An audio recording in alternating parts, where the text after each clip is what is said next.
મિત્રો, આજે આપણે સહલગ્નતા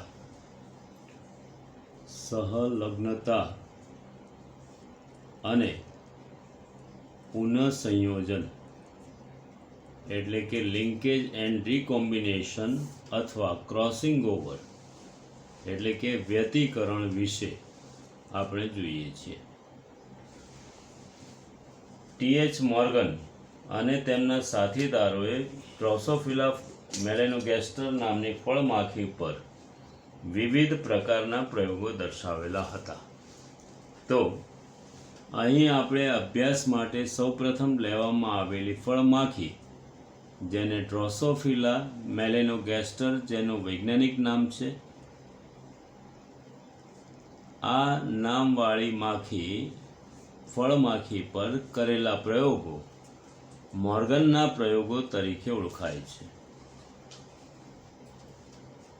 અને તે પ્રયોગ વિશે આપણે જોઈએ, જે ખાસ કરીને સંલગ્નતા અને પુનઃસંયોજન માટેની વાતને અભિવ્યક્ત કરે છે.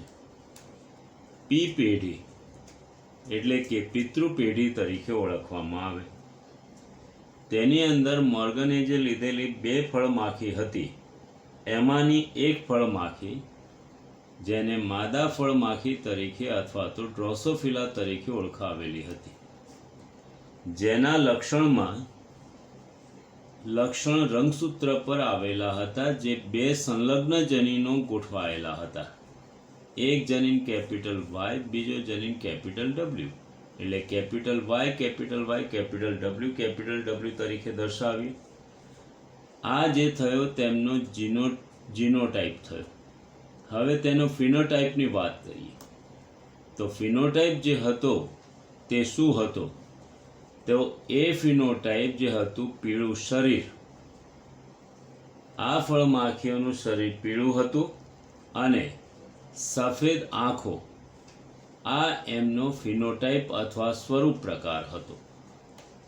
જ્યારે નર ફળમાખી જે હતી, જે અહીં પણ મેન્ડલના પ્રયોગની જેમ જ, એટલે કે એક્સ રંગસૂત્રની જેમ અહીંયા એક એક્સ રંગસૂત્ર ધરાવશે, વાય રંગસૂત્રની જેમ વાય રંગસૂત્ર અહીં ધરાવશે. મિત્રો, આટલું યાદ રાખજો કે અહીં ડ્રોસોફિલા મેલેનોગેસ્ટરમાં આવેલી માદા ફળમાખી જે સમયુગ્મી લક્ષણો ધરાવે છે, સમયુગ્મી જનીનો અને રંગસૂત્ર ધરાવે છે, તેવી જ રીતે નરની અંદર એક્સ અને વાય રંગસૂત્ર આવેલા હોય છે, એટલે કે જે વિષમયુગ્મિતા દર્શાવે છે. અહીં જે આવેલા રંગસૂત્રની અંદર જે જનીનો જે જોવા મળે છે, કેપિટલ વાય પ્લસ આને ડબલ્યુ પ્લસ તરીકે દર્શાવે છે. વાય રંગસૂત્ર પર કોઈ બંધારણ દર્શાવવામાં આવતું નથી. બદામી અથવા કથ્થાઈ શરીર અને લાલ આંખોનું લક્ષણ ધરાવે છે. લાલ આંખોનું લક્ષણ ધરાવે છે. આ લક્ષણ જે છે પ્રભાવી લક્ષણ સ્વરૂપે છે, જ્યારે આ લક્ષણ જે છે પ્રચ્છન્ન લક્ષણ સ્વરૂપે છે. પ્રભાવી લક્ષણ કોને કહેવાશે? જે પ્રભાવ બીજા ઉપર પાડે છે તે લક્ષણને પ્રભાવી લક્ષણ તરીકે ઓળખાશે. અહીં આપણે જોઈએ કે જો આપણે મેન્ડલના પ્રયોગની જેમ જીનોટાઈપ જ જો અલગ કરી દઈએ તો અહીંયા શું થશે? કેપિટલ વાય કેપિટલ ડબલ્યુ થશે. તેવી જ રીતે અહીંયા જે જીનોટાઈપ થશે capital Y plus capital Y W થશે. હવે જો એનું વિશ્લેષણ કરીશું તો વિશ્લેષણથી પ્રાપ્ત થતા લક્ષણોમાં કેપિટલ વાય કેપિટલ ડબલ્યુ થશે, અહીં કેપિટલ વાય કેપિટલ ડબલ્યુ થશે. સ્વફલનની પ્રક્રિયા દર્શાવતા કેપિટલ વાય કેપિટલ ડબલ્યુ અહીંયા આપણને જોવા મળશે. તેવી જ રીતે આપણે અહીંયા કહીશું તો કેપિટલ વાય પ્લસ અહીંયા કેપિટલ ડબલ્યુ પ્લસ આવશે. હવે અહીં જે આવેલા લક્ષણને capital Y plus capital W plus, તો આ જે છે એ પ્રાપ્ત થયેલા જન્યુ કોષોના જનીન પ્રકાર. અને આ જનીન પ્રકારની સાથે જો F1 પેઢી આપણે પ્રાપ્ત થાય તો capital Y plus capital Y અને ડબલ્યુ પ્લસ ડબલ્યુ તરીકે દર્શાવાશે. એટલે કે પ્રાપ્ત થતી F1 પેઢી એટલે કે બાળ પેઢી, જેમાં બદામી શરીર અને લાલ આંખ પ્રભાવી લક્ષણ સ્વરૂપે જોવા મળશે. હવે આ લક્ષણને ફરી પાછું આપણે શું કરીશું તો ટેસ્ટ ક્રોસ કરતા, ટેસ્ટ ક્રોસ અથવા કસોટી સંકરણ દર્શાવતા. કસોટી સંકરણ કરવાનું હોય તો P2 પેઢી આપણે લઈશું, જેમાં F1 ક્રોસ પ્રચ્છન્ન સંલગ્ન સંયુગ્મી જનીનો તરીકે લેવામાં આવશે. તો F1 નું પરિણામ જે છે capital Y plus capital Y, capital W plus capital W. હવે અહીં પ્રચ્છન્ન સંલગ્ન સંયુગ્મી લક્ષણો તો small capital Y capital W સ્વરૂપે છે. એટલે અહીં બદામી શરીર અથવા કથ્થાઈ શરીર અને લાલ આંખોનું લક્ષણ, જેનું સંકરણ આપણે પીળું શરીર અને સફેદ આંખો સાથે ફરીથી કરીએ છીએ. સફેદ આંખો સાથે આ ફરીથી લક્ષણને આપણે સંમિશ્રિત કરીએ છીએ. હવે જ્યારે આ લક્ષણની વાત થાય છે ત્યારે અહીંયા જન્યુ કોષોના જનીન પ્રકાર માટે વિશ્લેષણની પ્રક્રિયા દર્શાવવામાં આવે ત્યારે જન્યુ કોષોના જનીન પ્રકાર 4 પ્રકારના આપણને મળશે. તો અહીં જે આવેલા 4 પ્રકારની અંદર કયા કયા 4 પ્રકાર બનશે તો પહેલો જન્યુ કોષ થશે capital Y plus capital W plus. બીજો જન્યુ કોષ આપણને મળશે કેપિટલ વાય કેપિટલ ડબલ્યુ. જ્યારે બીજા 2 જન્યુ કોષો હશે તે સંકરણ જે જોવા મળશે કેપિટલ વાય પ્લસ અને કેપિટલ ડબલ્યુ. ચોથો જન્યુ કોષ હશે કેપિટલ વાય અને W plus capital W plus. આમ 4 જન્યુ કોષો પ્રાપ્ત થશે.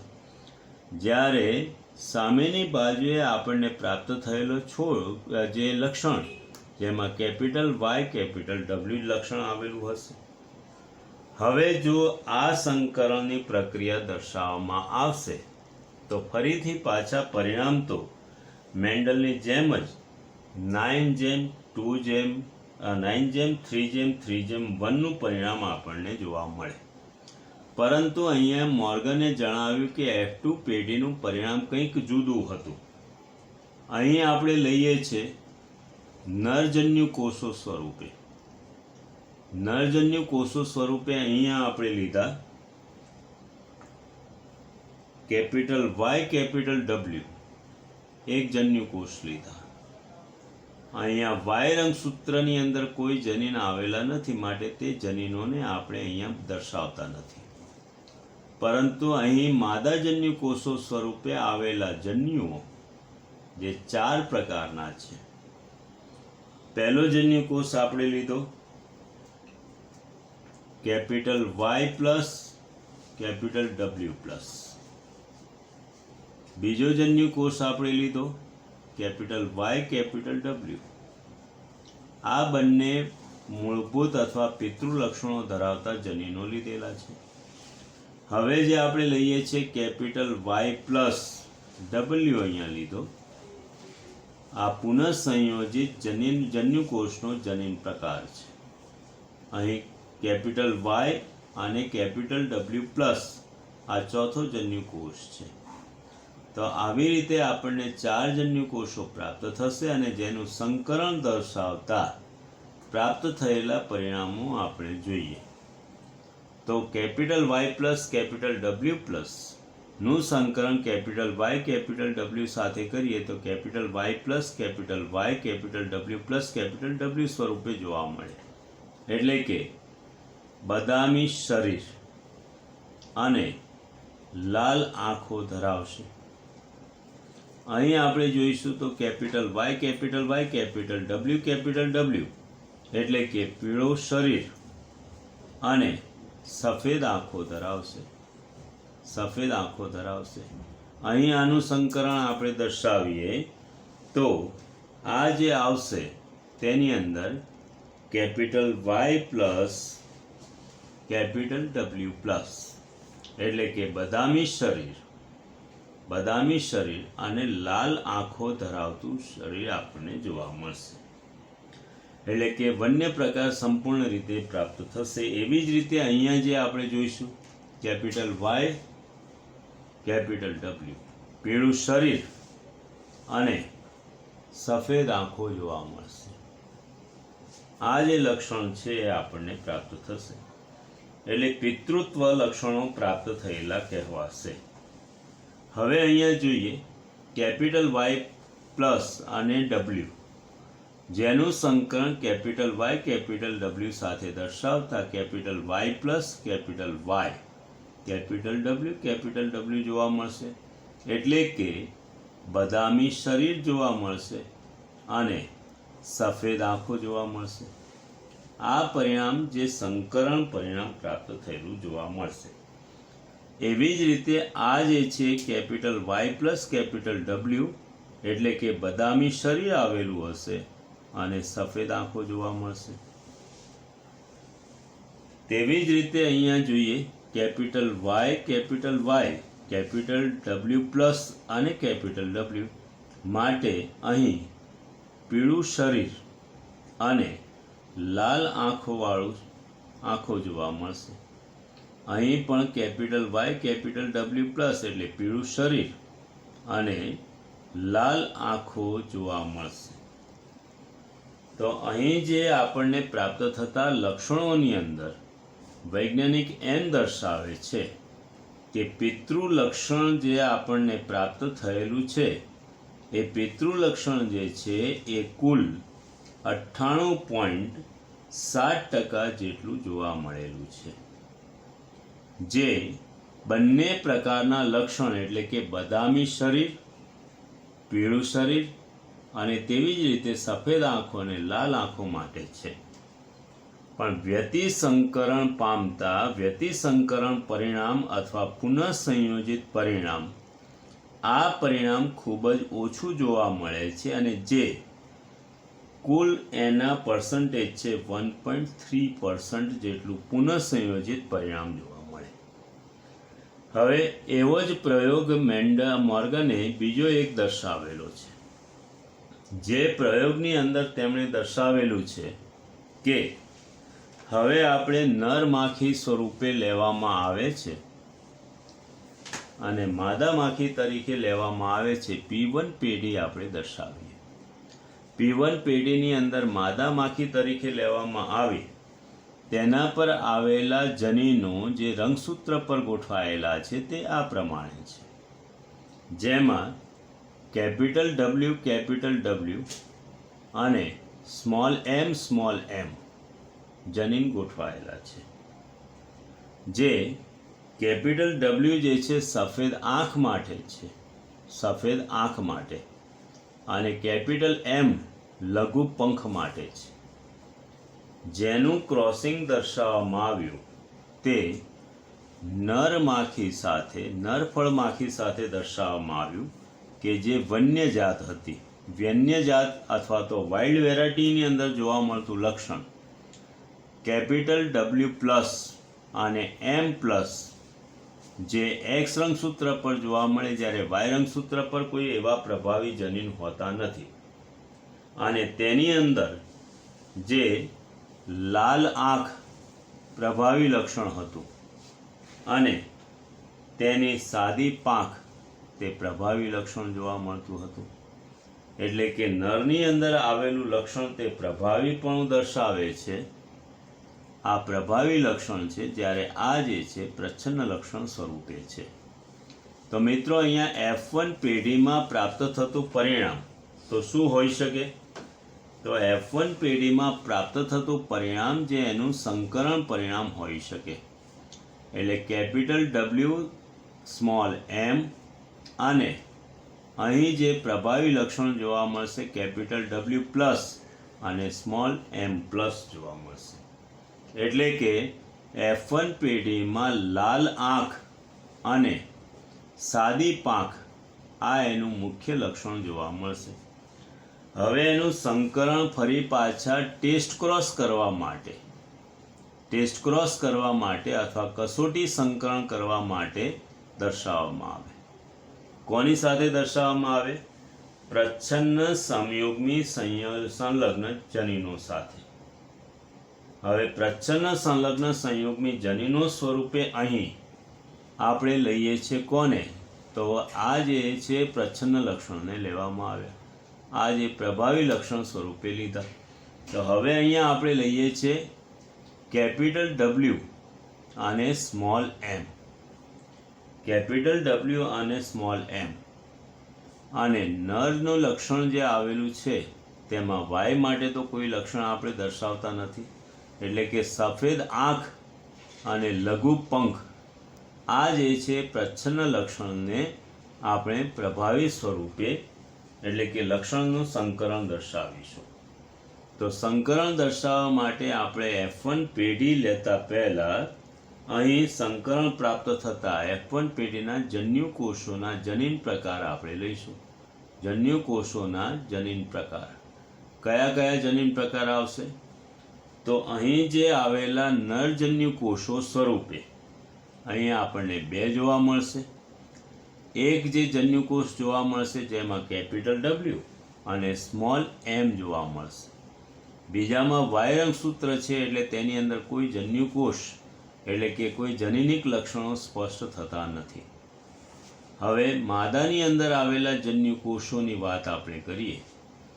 માદામાં જોવા મળતા જન્યુઓની વાત કરીએ તો 4 પ્રકારના જન્યુઓ જોવા મળશે. પહેલો જે જન્યુ જોવા મળશે તે કેપિટલ W કેપિટલ M સ્વરૂપે છે. બીજો જે જન્યુકોષ જોવા મળશે તે અહીંયા વાઇલ્ડ વેરાયટીમાં કેપિટલ W પ્લસ અને કેપિટલ સ્મોલ m પ્લસ સ્વરૂપે જોવા મળશે, જે પિતૃ લક્ષણો ધરાવે છે. જ્યારે પુનઃસંયોજિત લક્ષણ સ્વરૂપે નિર્માણ પામેલા 2 જન્યુઓમાં એક જન્યુ જે છે એ કયો ધરાવશે? કેપિટલ W પ્લસ અને બીજો m જોવા મળશે. હવે અહીંયા જે આવેલો છેલ્લો જન્યુકોષ જેની અંદર કેપિટલ W હશે એક અને બીજો m પ્લસ જોવા મળશે. હવે સંકરણ દર્શાવતા પ્રાપ્ત થતું પરિણામ આપણે જોઈએ તો અહીં જે છે કેપિટલ W m નું સંકરણ થાય એટલે કેપિટલ W સ્મોલ m સ્વરૂપે જોવા મળે. એટલે કે સફેદ આંખ અને લઘુ પંખ આ પ્રાધાન્ય ધરાવશે. જ્યારે અહીંયા પણ આપણે જોઈએ તો કેપિટલ W અને સ્મોલ w એટલે સફેદ આંખ અને લઘુ પંખની આપણને પ્રભાવિતા જોવા મળશે. તો સેમ વે અહીંયા આપણે જોઈશું કે અહીંયા આપણને મળે છે કેપિટલ W પ્લસ અને capital W, small m plus અને સ્મોલ m જોવા મળે. એટલે કે લાલ આંખ અને સાદી પાંખ જોવા મળશે. તેવી જ રીતે અહીંયા જ્યારે Y રંગસૂત્ર સાથે સંકલન કરવામાં આવે તો કેપિટલ W પ્લસ અને m પ્લસ આપણને જોવા મળે. એટલે કે લાલ આંખ અને સાદી પાંખ આપણને જોવા મળશે, જે પ્રભાવી લક્ષણ સ્વરૂપે ઉપસી આવશે. તેવી જ રીતે જોતા અહીંયા છેલ્લે પુનઃસંયોજિત જનીનના પરિણામો આપણે જોઈએ તો અહીંયા આપણને જોવા મળશે capital W plus small w capital W અને સ્મોલ m જોવા મળશે. એટલે કે લાલ આંખ અને લઘુ પાંખની રચના જોવા મળશે. લાલ આંખ અને લઘુ પંખની રચના જોવા મળશે. સેમ વે અહીંયા પણ કેપિટલ W પ્લસ અને સ્મોલ m છે માટે લાલ આંખ અને લઘુ પંખની રચના જોવા મળશે. તો હવે છેલ્લા પરિણામની અંદર આપણે જઈએ તો capital W small m plus અને સ્મોલ m છે. એટલે કે સફેદ આંખ અને સાદી પાંખની રચના જોવા મળશે. તો એવી જ રીતે અહીંયા પણ કેપિટલ ડબલ્યુ અને સ્મોલ એમ પ્લસ, એટલે કે અહીં સફેદ આંખ અને સાદી પાંખની રચના જોવા મળશે. તો મિત્રો અહીં જે કેપિટલ ડબલ્યુ અને અહીં જે પરિણામ જે આપણને જોવા મળ્યું, તો કેપિટલ ડબલ્યુ કેપિટલ એમનું પરિણામ જે પિતૃલક્ષણ સ્વરૂપે છે તે લક્ષણ જે છે આપણને 62.5% જોવા મળ્યું.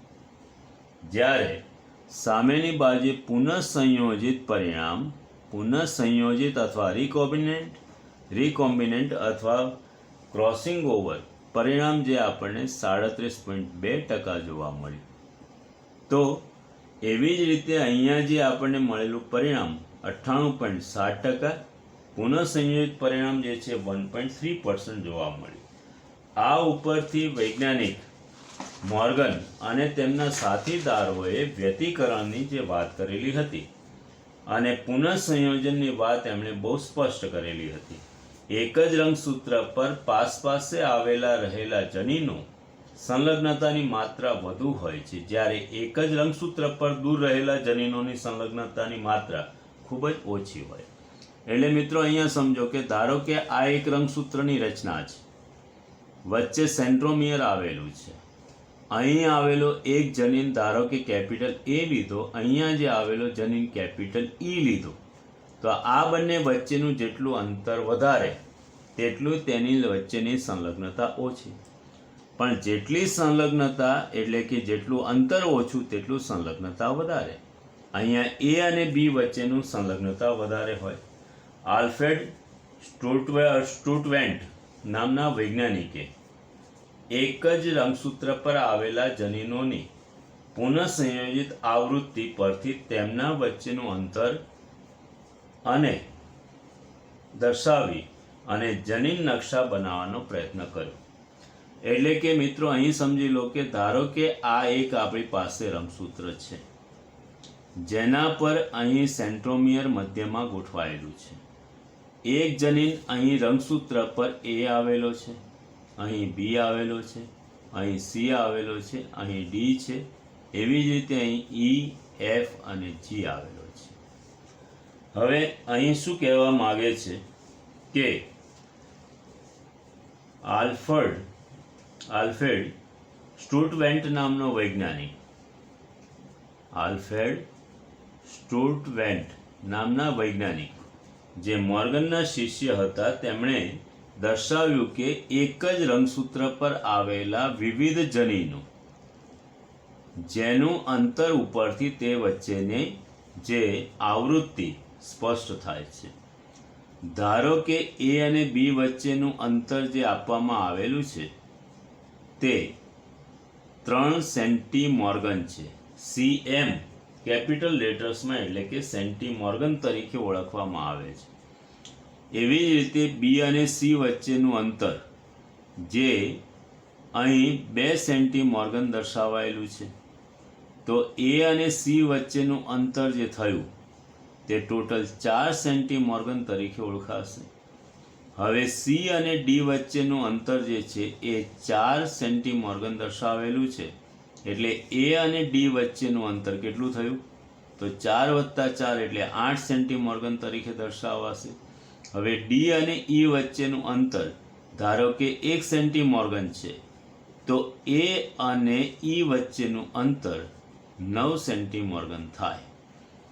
ઈ અને એફ વચ્ચેનું અંતર જે છે એ 2 સેન્ટીમોર્ગન છે, તો હવે ફરી પાછા 2 સેન્ટીમોર્ગન અહીંયા ઉમેરી દઈએ તો એ અને એફ વચ્ચેનું અંતર થશે, એટલે ટોટલ 11 સેન્ટીમોર્ગન થશે. હવે એફ અને જી વચ્ચેનું અંતર 2 સેન્ટીમોર્ગન હોય તો હવે જે એ અને એફ વચ્ચેનું અંતર ટોટલ કેટલું થશે? 13 સેન્ટીમોર્ગન તરીકે થશે.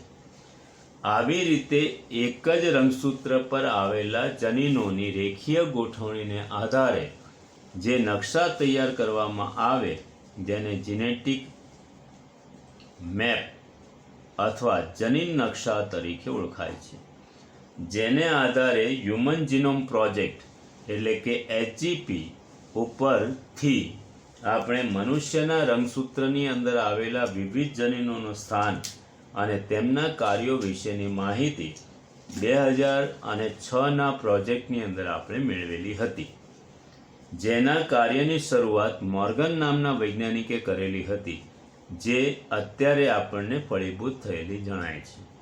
નેક્સ્ટ ટાઈમે આપણે અન્ય રચનાઓ વિશેની વાત